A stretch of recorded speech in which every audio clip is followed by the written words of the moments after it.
what the world has done. Jimmy says of his brother, his nephew's father, quote, "I know what the world has done to my brother and how narrowly he has survived it. And I know which is much worse, and this is the crime of which I accuse my country and my countrymen, and for which neither I, nor time, nor history will ever forgive them, that they have destroyed and are destroying hundreds of thousands of lives and do not know it and do not want to know it." One can be, indeed, one must strive to become tough and philosophical concerning destruction and death, for this is what most of mankind has been best at since we have heard of man. But remember, most of mankind is not all of mankind.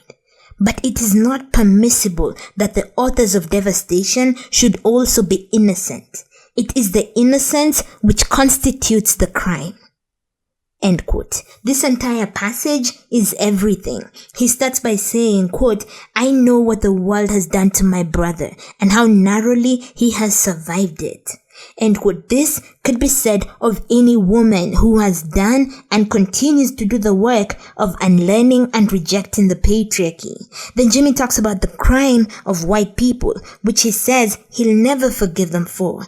Quote, "that they have destroyed and are destroying hundreds of thousands of lives and do not know it and do not want to know it." End quote. This is men. Millions of lives are destroyed by men and they do not want to know it. They don't care to know it. If you have ever tried explaining the sexism and misogyny that women live under to men, you know that they don't know and they don't care to know. In closing, Jimmy says, quote, "but it is not permissible that the authors of devastation should also be innocent. It is the innocence which constitutes the crime.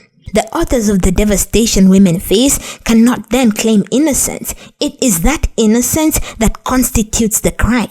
I want to holler at the accuracy. About the innocents, the white people, and in our case, the men who hear this pronouncement and start protesting, Jimmy says, quote, "I hear the chorus of innocents screaming, 'No, this is not true. How bitter you are. But I am writing this letter to you to try to tell you something about how to handle them.'" End quote. Even today, I hear the chorus of innocence. I deal with the chorus of innocence every time I interact with a man. I'm certain if this somehow finds its way to the screen of a man, loud melodies from the chorus of innocence will fill the air.